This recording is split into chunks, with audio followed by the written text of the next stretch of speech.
Hello, it's Ray Stokes. This is video number 4, um, aimed at new producers who are setting out to make a feature film. So you've written your script. You're happy with that. The script is good. You probably send it out to a few production companies. No go. So you've decided that you like the script so much, you're going to produce it yourself. Yeah. And that's very good. That's what a lot of people do. Um, so where do we go from here? So you've got a script on the table and absolutely nothing else. And you've made the decision to go out and produce the film. So you've got to start looking at what needs to be done. Now the overall picture is that you need a package. A package which includes actors, directors, crew, and all the components of a film before you can go trotting off to an investor. So where do you start there? Probably your first port of call is to decide on a budget.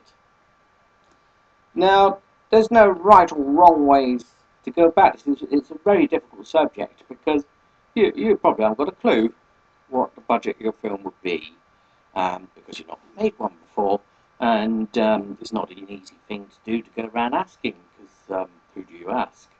So, so let's look at it superficially. Superficially, if you go for a low budget, you're looking at taking on actors on deferred payment. You're looking at making the film or actually filming the film before you've got any distribution. And then, hopefully, if there's enough cash, taking the film to the festivals and contacting distributors, which is very hit and miss, to be fair, but it can be done. Many producers have done that. They've made films on cheap and had a reasonable amount of success with them. Or you're going to look for a medium budget film. The advantage of a medium budget film is that you can look for more high profile actors and you can offer them payment once you've got funds. This causes difficulties in itself, but we'll cover that later. And with luck, you can look for a distributor before you start filming. Now, the beauty of that is that you've limited some of the risk by getting a distributor on board before you go out and produce a film. And if you're lucky, that distributor may even put up some cash, which means they have a vested interest in ensuring the film is distributed, because distributors can be a bit funny too, and hopefully I'll remember to do a video on that later on. I don't think it was very sensible to go for a very high budget film because you've got no track record, and even if you did have a track record, it would be very difficult to get funds, especially in the present climate. So you're looking either to go for a very low budget film or a medium sized budget film. And it also depends on the type of film you're making. If the film requires lots of special effects, it's going to push the budget up. Requires lots of locations, it's going to push the budget up.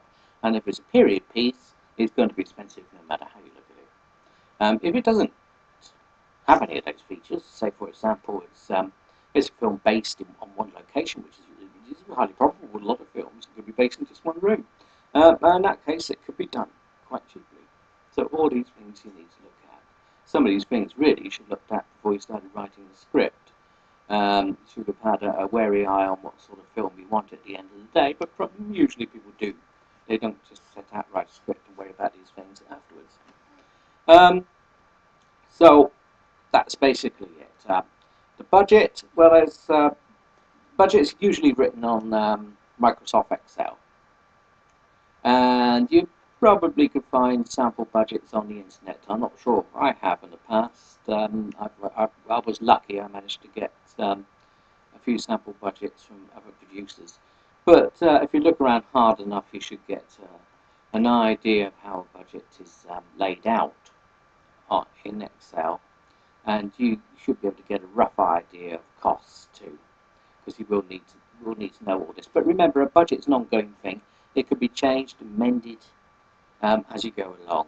In fact, that's the same with most things with filmmaking. You can change and amend it, alter it, improve it as you go. Nothing is static. If you've shown the budget to one investor, you can always go back to them with it again if you showed no interest the first time. It's a good thing with investors as well, is that you can keep going back to them. Why not? I mean, at the end of the day, you want to get your film made. So there we have it. So that will do for this video, I think. That will give you a clear idea that now you should start thinking about drawing up a budget, even if it's just a basic budget. So you've got something to go on, because the first thing people are going to ask from literary agents upwards is, what's the budget of your film? So you do need a bit of an idea, you do need something on paper, and we can go from there. So we'll discuss what to do next in the next video. And thank you for listening, and thank you for watching. See you later. Bye-bye.